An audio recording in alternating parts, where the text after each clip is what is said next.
Hello, everyone. Tommy here. We are live at the Pickle Bar with a podcast that I want to feature a buddy of mine, good player. His name is Alessandro. Alessandro, tell everybody who you are, and thank you for being here. What's up, Tommy? Hey, I'm Alessandro. I'm 40 years old. Okay. Pickleball player here in town. I'm in an active duty Coast Guard. Okay. So I've been doing that for over 19 years. And I just picked up pickleball about a year and a half ago. So, wow. So a lot to take in there. First and foremost, you're 40 years old. Yeah. You've been in the Coast Guard for 20 or almost 20 years now. So thank you for your service there. And you have only been playing pickleball for a little over a year. Is that right? Yeah, I started last year in March. Okay. So how and why? Why pickle? How in the world do you end up with a plastic ball and a paddle? There's got to be a story that we have there. It was pretty funny because I started playing just for fun. Okay. You know, I just came across other than that, because I was getting too old to play tennis. I got a tennis background. Okay.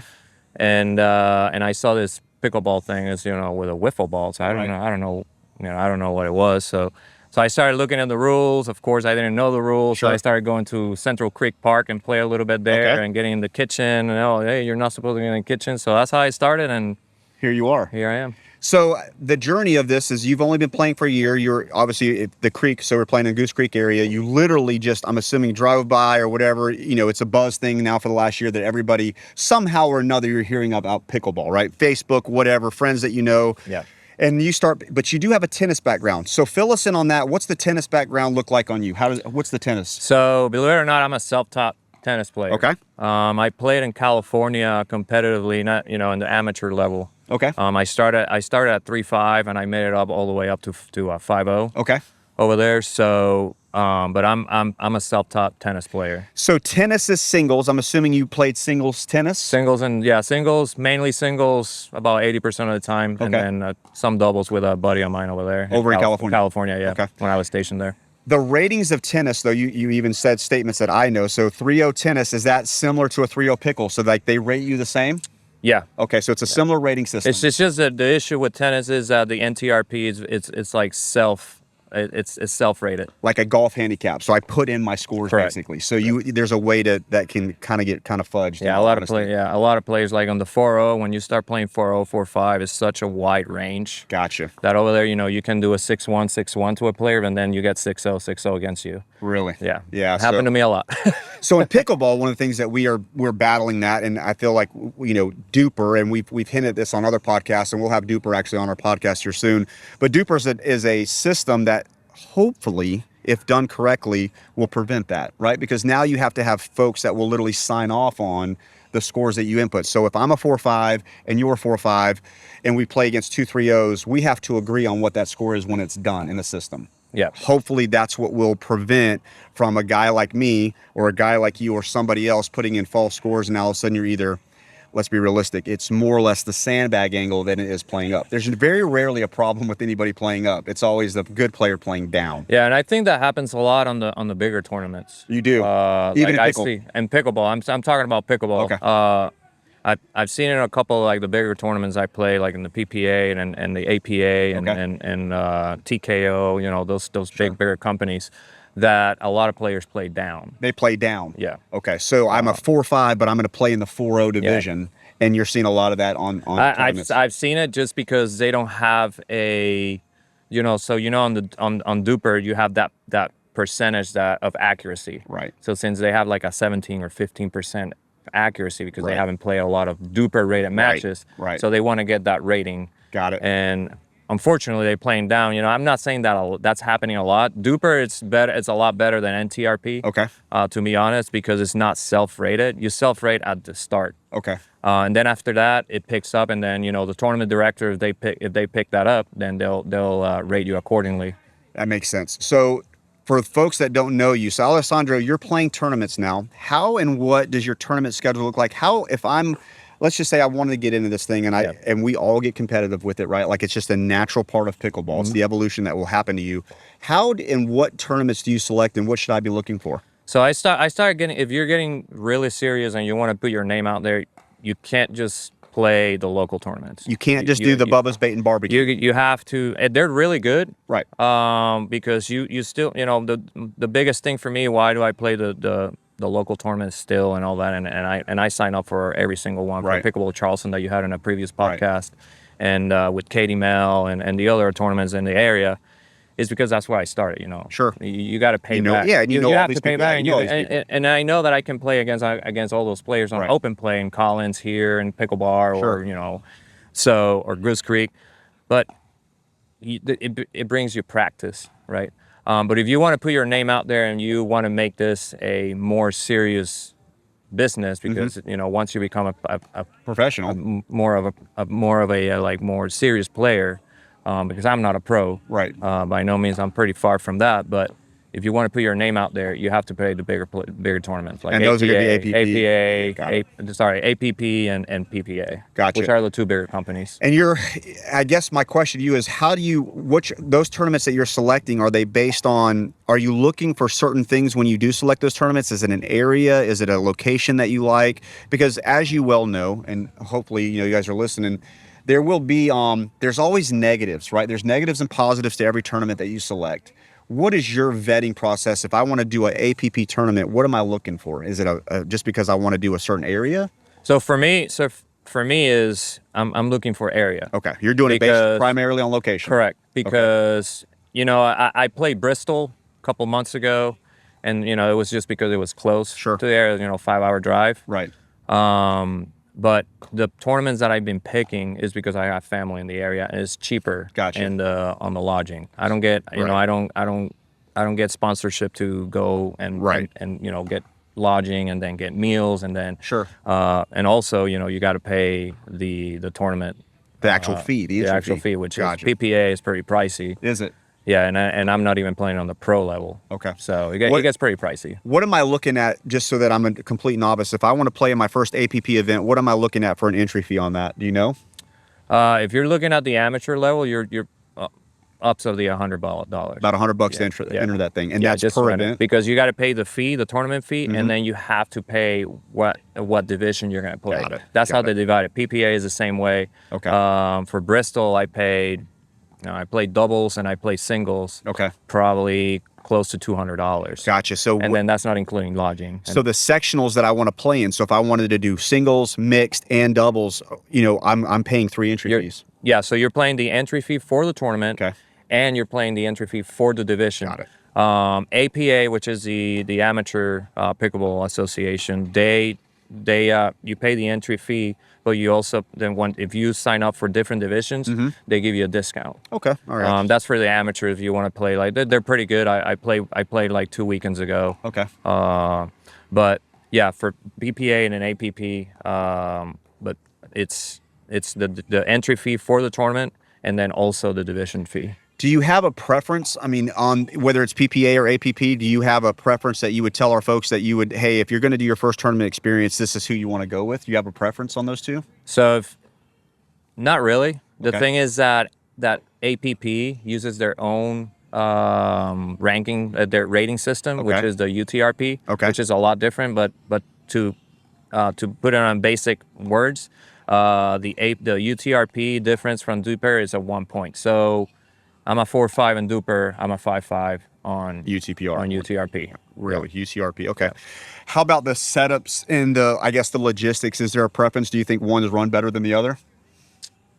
They're very similar, but the thing is that the APP gives you more games. Really? Yeah. So I think there's a minimum. I think it's a minimum of 4 or 5 games that you play for sure.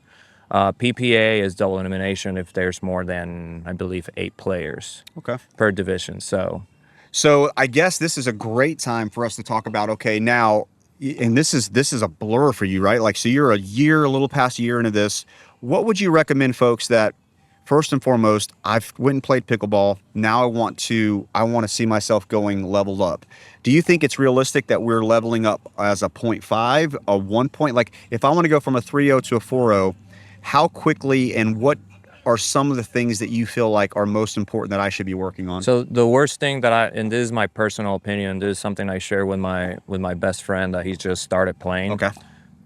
You have to play with better players. Got to play. So your number one tip, if we're going to do Tommy's tip today, the number one thing that you're going to say if you want to get better is you need to find some people that are better. You got to play with better players, because when you play with players that are your same level or below, you tend to, and it's just like any other sports. I'm a sports guy and I play soccer, golf, volleyball, whatever. Everything. I played everything. Right. My wife calls me all sports for some reason, but Got it. But you kind of like go down to their level, so you don't like it's not showing off. But for me, I do that. Like right. I tend to like go down to their level or even lower. So right. You will say, "Is like, man, this guy is a 4-5 player." Right. It's like so. But yeah, you have to play with better players. I'm playing up because okay. I'm a 4-3 right now okay. as per DUPR, but I'm playing 4-5 plus. Gotcha. So you're trying to stretch yourself by literally playing people that are making you better. Correct. Got it. Yeah. All right. So play with better people. What else do you got? If I want to go 3-0 to 4-0, what else do I need to be working on? Ben Johns didn't put it better on one of his interviews that I watch on YouTube. It's like play a lot of tournaments. Play a lot when of you're tournaments. starting, the most important part is play a lot of games, and play a lot of tournaments. And once you start getting that down, then once you 3-5, 4-0 to get to the next level to 4-0, 4-0, 4-5s, 5-0s, drill a lot. Yeah. So, and I'll hit on that too. And I think one of the things that I can piggyback on that is when you play tournaments, and dude, it doesn't even matter regardless of what the tournament is. It can be your backyard, neighborhood fundraiser to an APP. Now you're playing points that matter. Correct. Right? Like, so regardless if I'm at the Pickle Bar or if we go down to Hilton Head and me and you're playing in the APP there, those points matter. So it makes your heartbeat different. It makes your hands sweat different. Yeah. Everything's different. You agree? Yeah, no, it's everything is different because you're feeling the pressure. And if you don't play a lot of meaningful games, open play is different. Agreed. You and I play a lot of open play, and then we're giving each other 100%. a hard time right. out there on the court. Right. And I'm loud, you're loud, so it's right. like it's a fun time. Agreed. You're supposed to have fun. First of all, you're supposed to have fun every time. I'm guilty of that. Sure. They call me the paddle thrower now for some reason, but I'm trying to get that stigma out of my right. game. Just try to have a little bit more fun even in the meaningful games. Sure. And whenever I'm having fun, I play a lot better. You play better. So because right. I'm not putting, but the thing is that I don't get mad at my partner. I don't get mad at the other players. It's just I get mad at myself because sure. I put a lot of pressure on myself, and because I have high expectations from coming from the semi-pro soccer level. Sure. So that makes sense. And as you know, so I come from that background in baseball as well, to where there's a time and a place, but at the same time, and I coach my players this way too, to where you're going to have to find the ability where you can be seriously fun. Yeah. And it's so easy to say that, but it's really hard to do that because, like you said, you do care because you're practicing, you're drilling, you're paying these entry fees, you're driving, you're doing all this stuff because you want to get better. And then when you go and hit a dink, into the net, it will take you to deep, dark places. You know what I mean? Like, you're human. You know what I mean? So it's very easy for us all to be there. I start talking to myself. It's like, man, why are you doing that? Like, in Spanish, by the way. You're talking to yourself in Spanish. I know. It's a scary thing. You know what I mean? You know what I mean? It's a scary thing. So that's good. So number one tip is make sure you're playing with better players. Number two is make sure that you're playing a lot of these actual points that matter, which will most likely be tournaments. But what I want to hint on that is it can be a round robin that you spent $10 on. It's going to be different at that $10 round robin than it is when we just did open play on Laurel. Yeah. It's different. You're there to win. Way different. Yeah, it's way different. So do that. The other thing you said is drill. So that's going to be your segment for you to showcase some of your amazingness here, Alessandro. Is what are you drilling? If I'm listening to this podcast and I'm driving in my truck and I'm like, okay, I've got this guy Alessandro is yelling at me to drill. What am I drilling? What are we working on? So you got it depends what you're going to play. You're going to focus on singles or doubles. For singles, of course, you gotta drill your consistency on the drives and setting up the points, right? Okay. Because I drill a lot with Jake Kusminder, and I was actually drilling with him this morning, and it's all about drilling your shots because your shot selection. For doubles, we all know that the doubles game is way different than 100%. Singles because most of the time, 99% of the time, the point is won at the net. Okay. Right? Unless you're a pro and they're just hitting bombs at you. That's just a different game. I agree. But there's a big misconception and this is something that is being really hard for me to understand. It's like you're not going to win the point on the first couple shots. You have to set it up, and the most important part of the game is getting to the net. Right. So you have to put a lot of effort, a lot of emphasis on the dinks, right, and the speed ups right. of the game, because that's what's gonna and the patience, because you build patience when you're drilling, because you're picking. You're doing it over and over and over. Right. You got to do it over and over. You just can't magically do this, And you can't. I think when you drill though, you start working on that board muscle. You know what I mean? To where I mean by like you're okay understanding that I can hit 4, 5, 6, 7, 11 of the same shots. When you first come into this game, especially as a sports guy and a fast twitch guy that does soccer, or me for baseball, we're looking for instantaneous power to put the ball by somebody, through somebody, whatever it may be. In pickleball, it really is more tact than power. Yeah. Even with the power paddles and the athletes that are coming, at the end of the day, it's still a very short court, and it's going to come to the point where the person who tacts the best wins the game, period. That whole concept of hitting one more shot or setting up the next shot for a true put away in doubles especially is a very patient man's game, very patient person's game. Yeah. And it will drive you crazy if you try to shortcut that. Yep. That's where the errors come from. You agree? Yeah, no, a lot of the errors is first of all, the impatience up there. You got to be really patient up the net. I'm guilty of it. A lot of times I get very impatient. Right. But also picking up the wrong shot at the wrong time, like trying to, the speed ups are very notorious on to win a point, because that's what you want to get. What you want to get to. You don't have to get to the perfect drop. You just want to try to do the good drop, so the other team or the other players do a pop up, so you can put the put away, or have a good speed up. Right. And a lot of players are not patient on that. Yeah. I'm guilty of it. Yeah. How do we work through that? What's one of the things that you would give everybody a tip on how you're working through the patience? Is the drilling with a good, consistent partner? Is the mindset? Are you listening to Enya in your head? Like, what are you doing to stay okay knowing, hey, 3, 5, 7, 11, 13 shots, I'm good with where I'm at? Believe it or not, I just take a deep breath from each. Really? Yeah, from each in each shot. It's like, I know that I have the time. When they dink it back, you have a lot of time. Sure. And that's where the players become very impatient, because they think that, okay, I got to put away now. But no, you have a lot of time. But yeah, the drilling part is what's gonna gain you that patience. Yeah, I think one of the things that I can see a lot of players, and I'm sure you can attest to this, is a lot of players that you and I actually play with and have played against are better. You know what I mean? Like, they're better now than they were 3 months ago. They're better than they were a year ago. And a lot of that has to do with what we just said. They're acclimating, because now everybody is better than they were a year ago if they play consistently. Now take that and supercharge it into where we can drill. And now you can really have the ability to get very consistent at selective shots and start working through your repertoire of a roll dink, a drop shot, a good serve. Like, all of those things are things that you can literally plot out of what you need to work on and find the holes. And now I think you wake up one day and you're like, man, I'm competing with 3.5s, but in all honesty, I should be now competing in 4.0s. I'm competing with 4.0s, but now I really should be 4.5s. You would agree? Yeah. So my rule of thumb, and this is something that I was told once I started getting like more serious into pickleball, which was early this year in January. Was, hey, once you podium, you don't even have to win the tournament. Once you podium in like three tournaments, it's time to move up. Level up. It doesn't matter which tournament, local, far away, level up. I did that. I medaled in 2 of them, and I started playing 4.0. I medaled in like 3 or 4 with Eric Gonzalez on 4.0, and I leveled up.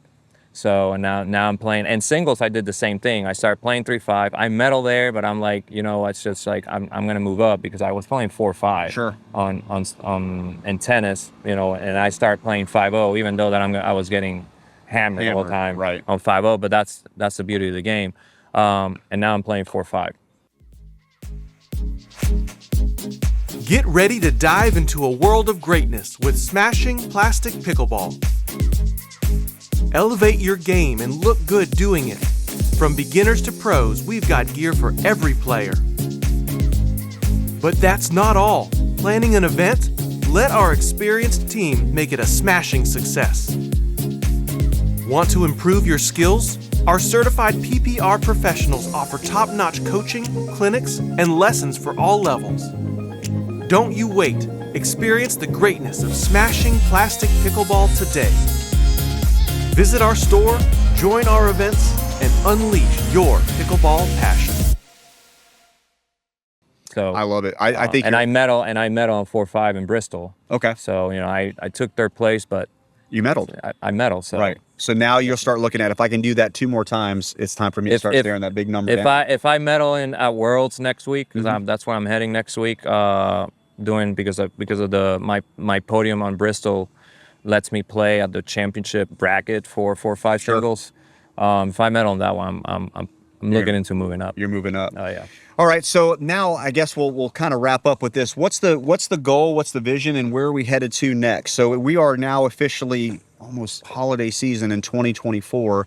And if I have you back on the podcast, let's say 6 months from now, where is Alessandro at, and where do we go? Where's the journey taking us to? Well, hopefully playing 5-0 more consistently. So goals 5-0. 5-0. Start playing a little bit of pro qualifiers. Okay. Hopefully next year, but next year it's going to be like a little bit tight for me because I have a deployment coming up, so I'm going to be gone for a little while. Dominoes. Yeah, I'm going to be gone for like 120 days, and I'm taking my net though. I already told I told my CO, my commanding officer on the ship, like, hey, sir, I'm going to bring my 22-foot net. I'm going to set it up on the flight deck. On the goddamn flight deck. That's been, those would be the best content shots we've had ever on Smashing Plastic. I'm going to take my net, and then I'm going to buy, I saw on Amazon, they have this, the line set up already. I'm going to set it up, and I'm going to, I told them I'm going to play on the flight deck. And it's going to be difficult because the flight deck has that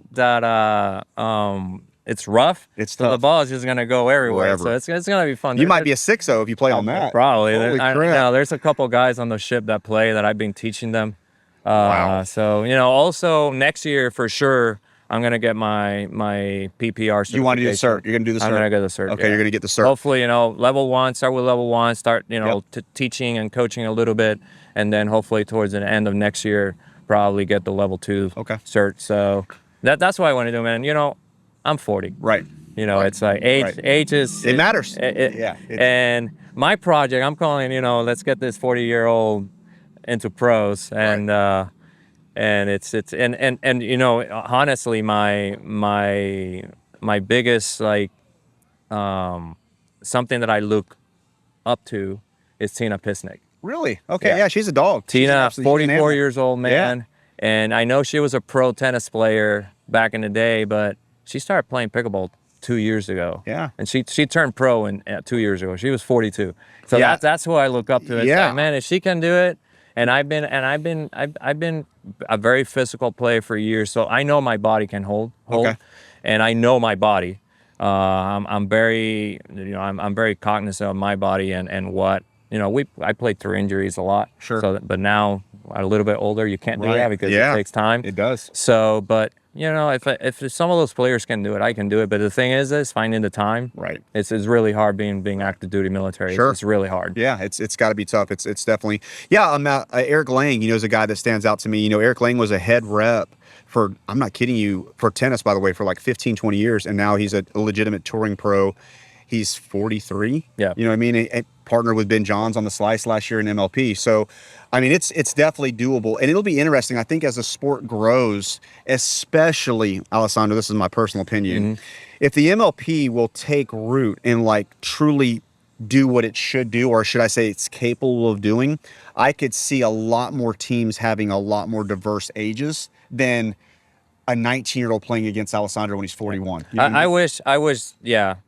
And I wish they lowered the senior pro or have a mid age, or have a mid, just have like a mid, because a pro player playing 45-year-old. It happened to me at the APA. I was playing two of the guys that play a lot at Collins Park and singles. He's like, one of them I think is like 23 and the other was 25. Yeah, it's night and day. They kill me. I know. It's I held my own. But it's just I don't have the same speed that I used to have. I still have a little bit of the stamina that I used to have, but it's just it's not the same movement that I had 10 years ago in tennis. And it's effortless. That's one of the things when even as you know, so I coach and teach and train, and some of the juniors that I work with that are 9, 10, 12 years old, it's effortless for them. Yep. You know what I mean? It really is. It's endless. The energy is endless, but the width span of going from corner to corner on pickle, which is 20 foot wide, is nothing compared to tennis. No, it's nothing. So you get a guy that has, done, and forgive me, do you know the offhand what the width of a tennis court is? It's got to be double, right? It's double the pickleball play. Yeah, so it's 40 foot. Yeah. It's double. So to get a guy that has now been used to going 40 feet to now go 20 feet, you're like taking, and this is how I compare it to, you're taking 15-year-olds that I coach baseball that are used to be on a high school field and now putting them on a 12-year-old 200-foot fence. Like, they, you know what I mean? Like it's a different game for them. Yeah. No, the tennis court play is a lot bigger. It's close to double. Okay. But yeah, it's just like the wide range on when you go to like the open tour, which you can play on open, which is you're gonna play from 8-year-olds to like 70-year-olds, 70-year-olds. It's like the age difference is crazy, and I wish that they will come up with a league that like on the amateur divisions they have the 35 to 50, all the different to 49. Yeah. So that's good, but I wish that they had that. On the pro side. Yeah. And who knows? I mean, as the thing grows and continues to evolve, they may have to, just because the thing is getting so, as you know, every event, I mean, 200, 300, 400, 500 players, it's getting crazy. And I know it's kind of hard right now to do it, but and a lot of the pros that are older, they don't play singles just because of that. On the body, right? Yeah. Like realistically. And most of them, you don't have to be a pro player in singles to make it a pros. You can be a specifically a pro player at doubles. Right. That's it. And I think that's the goal I'm trying to reach. I just got to find the good partner to drill with, which is the hardest thing to do. And a lot of players just don't want to drill. Right. It definitely makes sense. It's having the time and the ability to do it. Yeah, it's just the time, and most of the time. Well, anything else, man, that you want to add to our guys and gals that you can help them on their pickleball journey? Well, like I say, like we talked about, drill a lot, find a good partner to drill with. That's the most important part. Play a lot, have fun. Okay.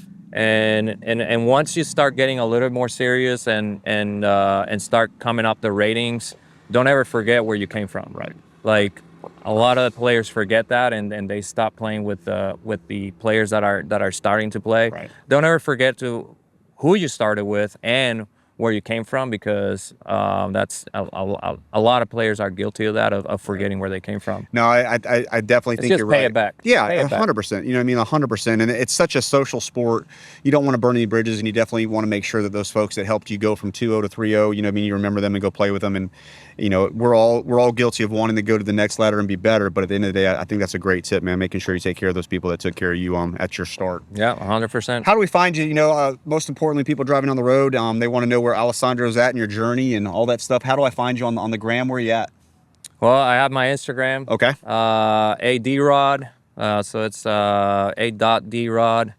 That's my player file. And then I have my Facebook page, ADemayo25. Okay. So yeah, just go ahead and hit a follow there on Instagram. That's the one that I normally just mainly post everything that awesome. I do on the courts. Well, I can't thank you enough for being here. I know that you and I have talked, and that Smashing Plastic's looking forward to you being an ambassador for us, and we're going to make sure that you got some goodies and that you can rock the swag. And I'm hoping and praying that ambassadorship will continue to grow and grow as the better players. It's getting kind of serious. We're getting some really good players that are rocking that brand. Hey, I'm rocking awesome. the pink socks. It's freaking awesome. Just rocking out the pink socks. Thank you so much. Again, if you have not liked our podcast, please hit that smash button. We'd love for you to follow our journey with guys like Alessandro. You can watch them from the time that they started to the time that hopefully a year from now we got Scarpa next to him. And if you don't know Anderson Scarpa, there you go. We'll have Mr. Anderson Scarpa here soon, and you guys get a chance to know another local guy that's on the up and up. Coach Tommy out. You guys have a great day. We'll see you next.